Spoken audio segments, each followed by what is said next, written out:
In this video, we're going to discuss bell placement. I'm going to set up as if I'm getting ready to swing. And what you'll notice is where the bell is. It's behind my heels, as opposed to being in front of my body or directly in line with my ankles. So with this position of the bell being behind the heels, it's forcing me to find a deeper hinge position. And what I typically see with a lot of students is in the swing or deadlift, there tends to be a much higher hip position. So for example, here. When I'm in a higher hip position, my upper body tends to want to fall over this way, and now I have this flat line from my shoulders to my hips. And that is not the best position to create power from. So by placing the bell behind my heels, I don't really have a choice other than to sit into my stance a little bit more, which now you can see this is a much more powerful stance than this would be. So from that position, I'm now requiring much more recruitment from my adductors, hamstrings, glutes, core, which are all of the things that I need to have working together in order to create a powerful swing and from the hinge to the lockout position. So you'll notice that I have the bell slightly lifted on a yoga block. And the reason why I have that is initially because this is a different start position and maybe slightly awkward in the beginning for some people.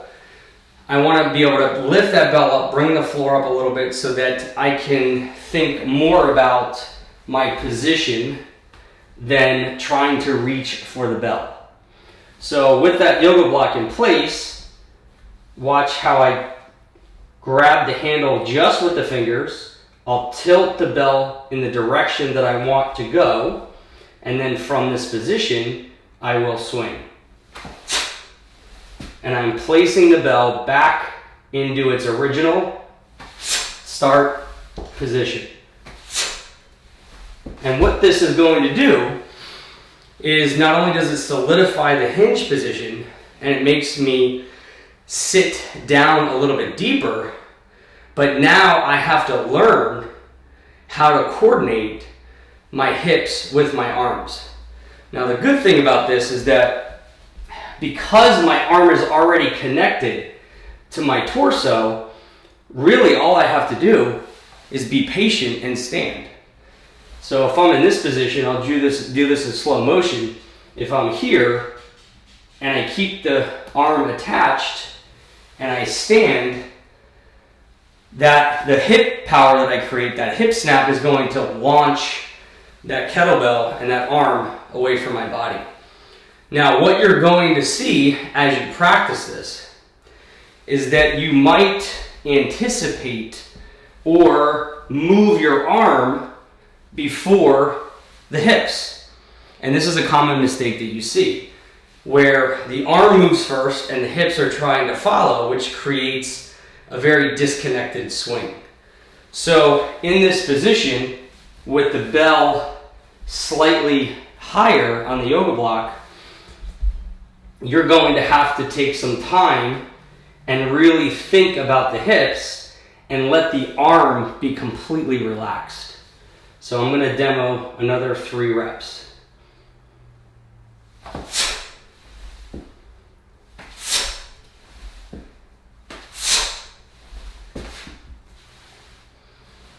So initially the first couple will feel a little bit off, meaning you're going to keep thinking about using the arms, but then as you relax more, you're going to start understanding and feeling the rhythm more, and then the hips will naturally push that bell away from the body.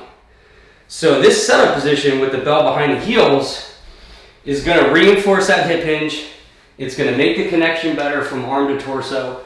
It's going to give you and help you actually create more starting strength from that position instead of having the bell in front and you having that momentum to pull the bell with.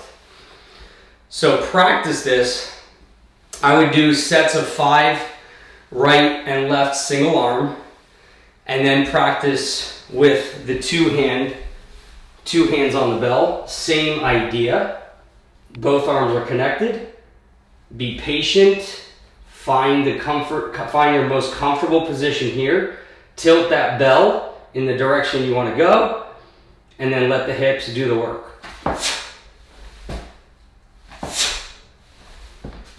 And you're going to find that this is a much simplified approach.